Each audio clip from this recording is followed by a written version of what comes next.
ekonomi, anakku nggak sekolah, pekerjaan hancur, usaha tutup, dagangan nggak laris. Gimana aku memaknai Tuhan menyertai kita? Bagaimana Yusuf bisa memaknai Allah menyertai kita? Aku harus menghadapi konsekuensi. Bagaimana? Bapak Ibu, Yusuf orang yang tulus hati, orang yang saleh, maka dia menerima itu dengan segala konsekuensi. Maka orang yang menerima pesan yang daripada Tuhan, orang yang memiliki ketulusan hati, dia akan menerima dengan ketaatan tanpa argumentasi Allah. Ya, itu tanpa argumentasi dengan Allah. Maka Bapak Ibu Saudara yang terkasih, kalau kita mau dipakai oleh Tuhan, sama seperti terjadi mujizat di Kana. Yesus katakan apa ketika kekurangan anggur? Suruh pelayan-pelayan itu untuk menuangkan air di tempayan-tempayan. Pelayan itu nggak ngeyel. Ya, ini berulang kali saya katakan, saya sangat diberkati lewat mujizat di Kana itu Bapak Ibu. Coba kalau para pelayan itu katakan, guru, kami fermentasi buat anggur itu cukup lama untuk mendapatkan hasil anggur yang enak.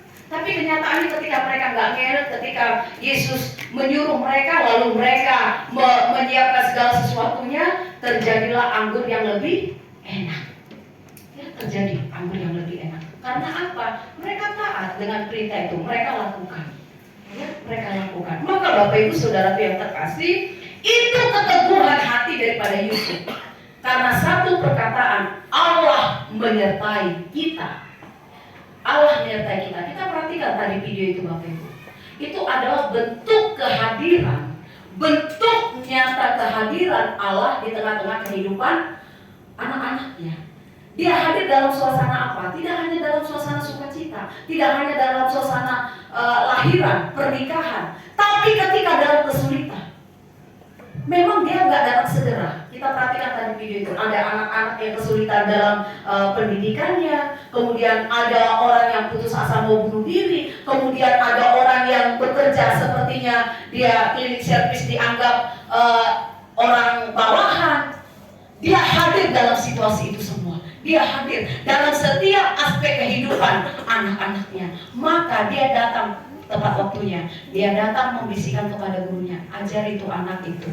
Anak itu tidak mengerti. Lalu ibu gurunya kan mendampingi tadi ya, langsung datang menyampiri anak yang kesulitan. Kemudian ada orang yang mau bunuh diri. Ya, Yesus hadir langsung di situ. Kemudian ada orang yang sudah malas kerja sebagai cleaning service karena dia diperlakukan sepertinya orang rendahan. Yesus langsung datang memberikan dia kekuatan. Nah Bapak Ibu, itu semua aspek kehidupan. Ya, itu yang kita alami.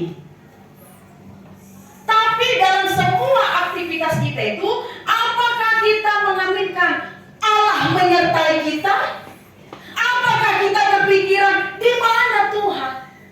2,5 tahun COVID kita lalui Bapak Ibu Saudara yang terkasih. Sampai saya juga katakan pernah hopeless. Saya mau katakan saya hand up sama Tuhan. Saya angkat tangan, Tuhan ayo di mana kau?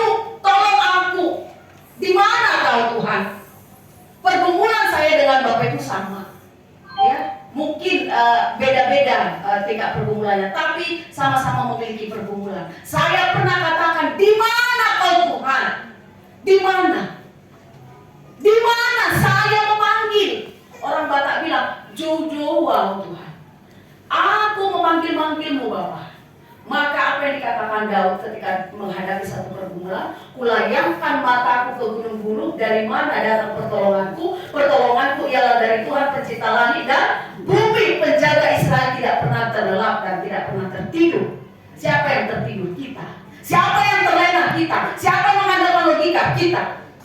Kita lupa Dia ada.